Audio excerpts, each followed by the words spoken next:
Bismillahirrahmanirrahim. Alhamdulillahi rabbil alamin wa bihi nasta'in ala umuri dunya waddin.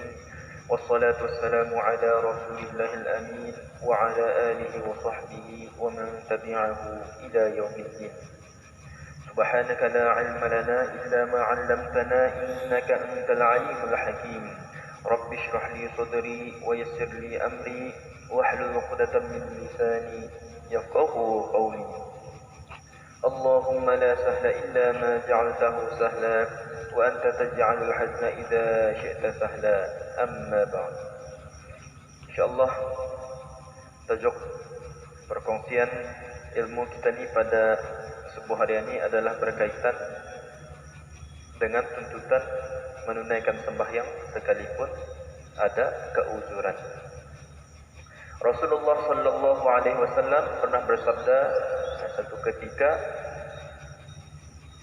kata Rasulullah, wa idza amartukum bi amrin fa'tu minhu mastata'tum, dan jika aku memerintahkan kamu dengan satu perintah atau satu perkara, fa'tu minhu mastata'tum, maka kamu kerjakanlah ia sekadar apa yang kamu termampu.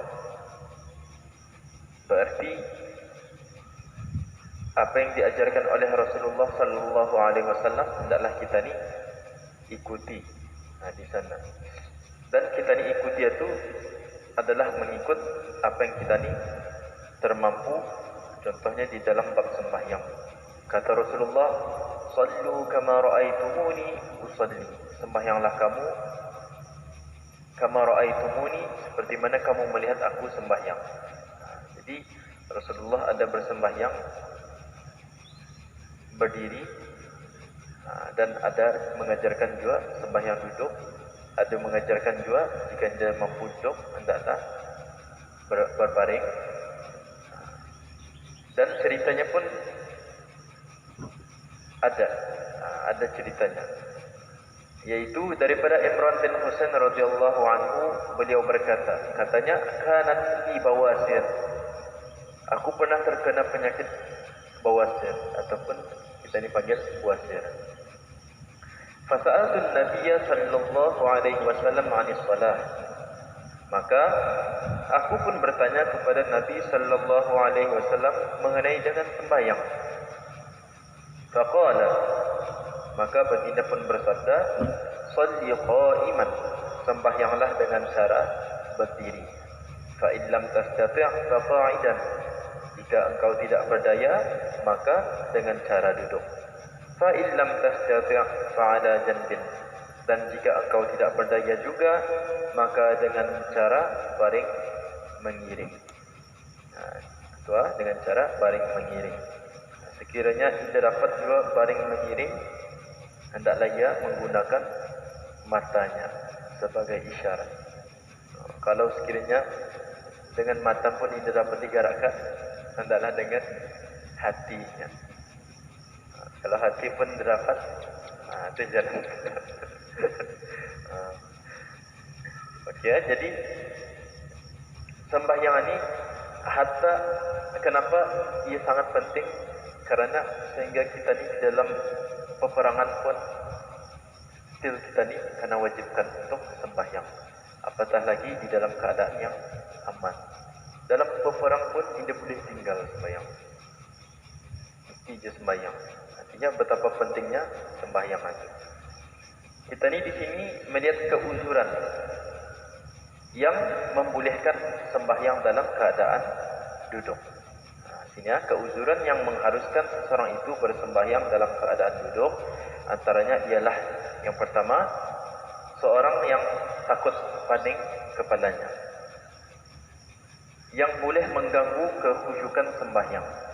Jika dia sembahyang berdiri, selalu dapat sembahyang berdiri, memang normalnya berdiri, tapi dalam satu keadaan dia merasa paning, boleh dia untuk sembahyang duduk. Yang kedua, seseorang yang takut tenggelam ataupun jatuh. Ini jika dia sembahyang berdiri di atas sampan, di atas perahu, dia berdiri Kalau sekiranya ia sembahyang berdirinya, takutnya tenggelam, takutnya ia akan jatuh. Contohnya ia punya sampan itu memang bergoyang-goyang, sudah tak indah basar contohnya. Itu boleh ya untuk sembahyang duduk. Artinya karena dia dari segi sains artinya dapat balance. Duduk lebih balance kalau sekiranya di tempat yang bergerak-gerak. Dia punya apa namanya itu center of itu di bawah, jadi bukannya tinggi, tidak mudah ya tumbang. Oke, masih ingat ya tenaga? Kira-kira apa? Tempat satu. Insyaallah. Oke, yang ketiga, yang membolehkan sembahyang dalam keadaan duduk, seseorang yang mengidap masalah air kencing sentiasa menitis keluar. Artinya di sini salisul baul, yang mudah untuk ya terkeluar air kencing. Jika dia bersembahyang berdiri, air kencingnya akan mengalir keluar. Artinya boleh ya sembahyang duduk. Supaya kalau ia sembahyang duduk itu artinya ia memprevent ataupun mengurangkan, mengelakkan daripada air kencing keluar. Kalau sekiranya berdiri selalu terkeluarnya, sanang-sanang terkeluar. Jadi ia sembahyang duduk boleh misalnya. Kemudian yang keempat, seseorang yang diberitahu oleh doktor yang dipercayai bahawa tanpa sembahyang berdiri penyakitnya akan cepat sembuh. Kata doktornya, katanya ini penyakit kita ni katanya, kalau sekiranya kita bawa duduknya ataupun jarang berdirinya, dibawa berehat jangan berdiri, makin cepat sembuhnya. Jadi kalau sekiranya malas berdiri, ia tak membagi semakin aneh. Misal katanya bawa saja duduknya, kalau kaki ini sentiasa digunakan untuk berdiri dalam masa ini katanya, payah pulangkan sembuh kaki kita ni ya, mesti berehat. Jadi kata doktor macam itu, dengan caranya sembahyang duduk akan mempercepatkan ia punya kesembuhan, ia punya kaki yang sakit kah dan sebagainya. Maka itu boleh ya untuk sembahyang duduk. Yang kelima, seseorang yang jika dia bersembahyang berdiri akan diketahui kedudukannya oleh musuh dalam peperangan. Dalam peperangan ada tembok contohnya, sembahyang di sebalik itu. Sekiranya berdiri nampak dia kepala, nampak musuh dalam peperangan ataupun sebagainya. Disebabkan ianya berdiri, musuh nampak, boleh mengancam ia punya nyawanya. Artinya dibolehkan di sana untuk ia sembahyang duduk. Walaupun ada sakitnya, tapi dia akan bertampuk daripada musuh saja. Maka orang yang dalam keadaan tersebut di atas diharuskan meninggalkan perbuatan berdiri dalam sembahyang.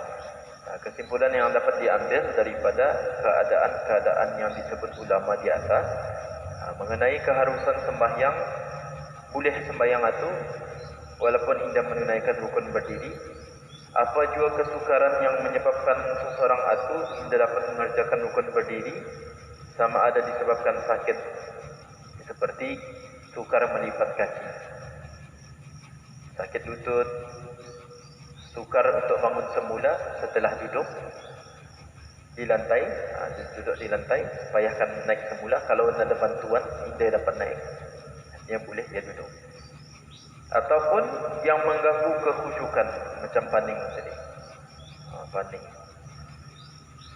ada rasa balance boleh, atau disebabkan oleh keadaan yang tidak memungkinkan berdiri seperti ruang yang sempit seperti dalam kapal terbang dan sebagainya. Ataupun dia sembahyang di tempat ruang yang sempit, sekiranya dia berdiri tantuk ataupun tidak mengapa, tapi hendaklah ia mencari dulu tempat lain yang mudah untuk sembahyang. Tapi kalau sekiranya memang sukar juga, dipindah pun akan menyulitkan orang, menyusahkan orang lain. Macam ni di dalam kapal terbang ni, boleh di sana sembahyang duduk. Maka harus sembahyang dalam keadaan duduk. Itu saja. Itu adalah antara sebab-sebab yang membolehkan sembahyang dalam keadaan duduk. InsyaAllah di lain kesempatan akan dikongsikan apa yang dimaksudkan dengan berdiri, apa yang dimaksudkan dengan bersandar, berdiri dengan bersandar yang dibolehkan, ataupun ya bersandar tapi sebenarnya tidak boleh. Itu akan dikongsikan di lain kesempatan. Semoga apa yang dikongsikan pada hari ini bermanfaat untuk kita ni semua, dan dapat menjadi ilmu mana tahu satu ketika kita ni akan menghadapi suatu perkara yang mengharuskan ataupun indah membolehkan kita ni untuk sembahyang dalam keadaan berdiri. Itu saja. Akhirul kalam.